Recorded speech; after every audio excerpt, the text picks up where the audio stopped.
see here, 2008, I developed, I guess, a seizure disorder. I started to have seizures like every 3 weeks.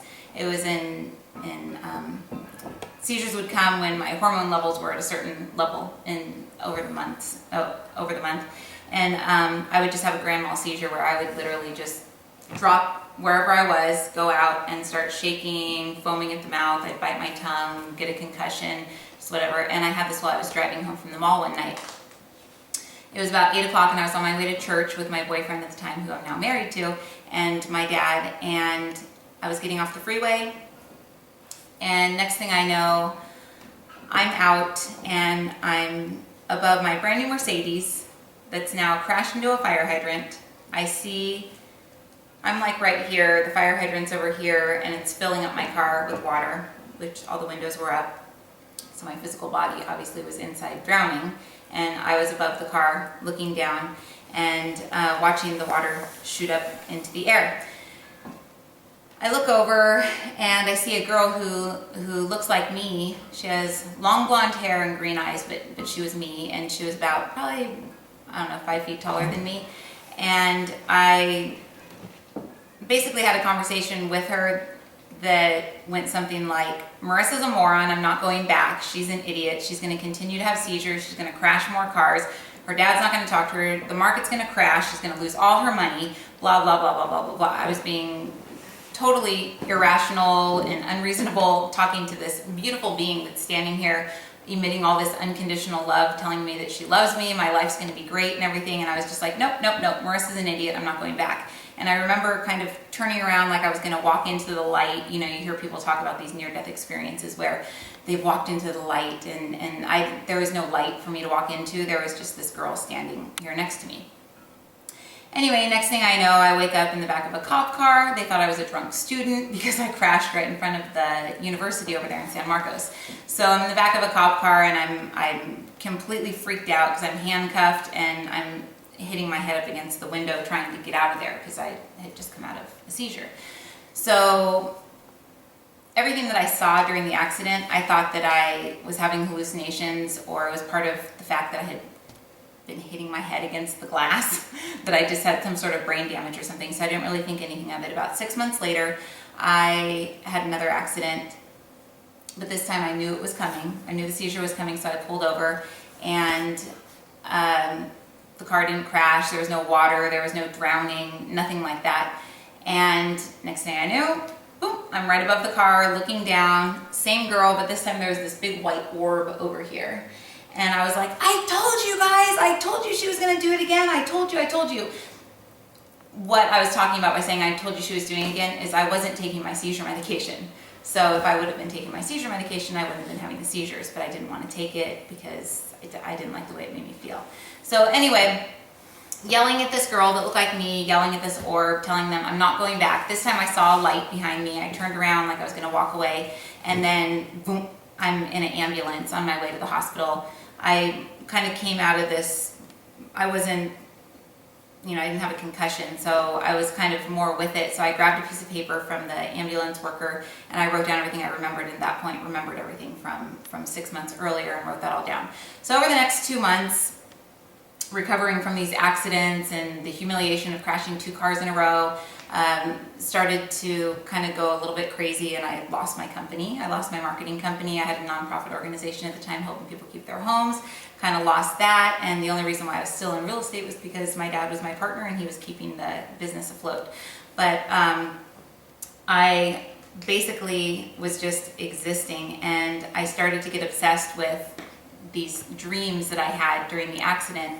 And I would talk to my husband, my boyfriend at the time, about it, and he finally just said, you know what, if you think that those are real, if you think they weren't dreams, why don't you just look up the police report? So I looked up the police report, and turns out the people that I saw from above were wearing what I had written down. I don't remember what it was. I think it was like jeans, red hat, and a blue sweatshirt or something, male. And then another guy, there were 2 guys there, and I'd written down a description of what they looked like. And that was in the police report. So that was enough to just kind of send me to spiral out into, oh my God. And the thing, it wasn't like a, oh my God, I almost died. Oh my God, I didn't want to come back. Oh my gosh, like, this is amazing. It was more like a, well then, who the hell am I? If I'm not Marisa, who am I? Because I was referring to the body that was laying on the asphalt that they were bringing back to life as Marisa, but then who was I? So I just kind of started on a mission to figure out who I was. I would have random strangers walk up to me and give me CDs on books, or just hand me a book or recommend books. So I just started reading, and in a book that I read, Power of Now, they talk about the higher self. And when I read that for the very first time, saw the word higher self, I went, that's who that girl was. She was my higher self. She wasn't an angel. She wasn't, it wasn't Jesus or God that came. It was my higher self was there to greet me when I had this out-of-body near-death experience, basically. As soon as I acknowledged the fact that I had a higher self, I started to see stuff. So you ask what this stuff looks like. In the beginning, it looked like when when you're looking through a camera or a video and it becomes pixelated, kind of becomes a little bit pixelated, the pixels slow down, it gets a little choppy. That's what it looked like to me in the beginning. So I thought there was something wrong with my eyes. So I went to the doctor, I had them check my eyes. I started to hear high-pitched sounds in my ears, so I had my ears checked. I thought that I just had brain damage from the accidents or something like that, and I thought my eyes were going. But really, and then it also looks like, I try to explain to people, is those things you get in your eyes, I can't remember what they're called, they're floaters or something like that you get in your eyes, and they look like these little like amoebas in your eye that floats around. Energy to me at that time looked like a whole bunch of those everywhere. So I would see them around, say this was here, I'd see a whole bunch of them kind of floating around here. So I would see energy that way. I don't see it like that anymore. I see things now more with my mind. So I see it with my imagination. And when I teach classes on teaching people how to see stuff, I tell them, don't expect to ever see anything. You're not going to see orbs. You may not even see the pixelation I saw. You may not see auras. You may not see anything. But what you're going to see is pictures in your head, the same way that you would see if you thought about, oh, when I was at the Grand Canyon, your mind goes, Grand Canyon, and you get an immediate image of what the Grand Canyon looks like, because our mind thinks in pictures, and then we follow through with words, thoughts that are attached to the pictures, emotions, feelings, all that stuff. So really, spirit communicates with us, angels communicate with us, the other side communicates with us through pictures in our head. And the most intuitive people, you meet them and they go, oh God, I just have this wild imagination. I just can't turn my imagination off. Oh, I just keep imagining all these crazy things. It's just so silly. And it's like, that's your higher self. That's spirit. That's the other side communicating with you through these pictures. So really everybody sees differently.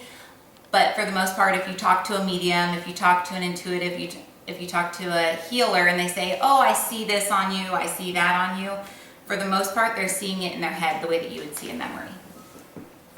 In the bigger picture, do you have any images of what heaven looks like or the higher planes look like? Do you ever connect that visual world or not? And no is okay. I have not seen the higher planes other than where I've intended to go to in meditation. So when I was taken out of my body, obviously during these accidents, and met my higher self, I was still down here. I was just kind of floating above. I think if they would have taken me, I'm actually hearing them right now, if we would have taken you to this far off land, you wouldn't have really understood it the way that you understood it at that point. But the higher planes are here, but basically when they talk about heaven, they talk about hell, they talk about all these things, it's what we imagine it to be, what we imagine it to be. So a lot of people will say, oh, hell doesn't exist.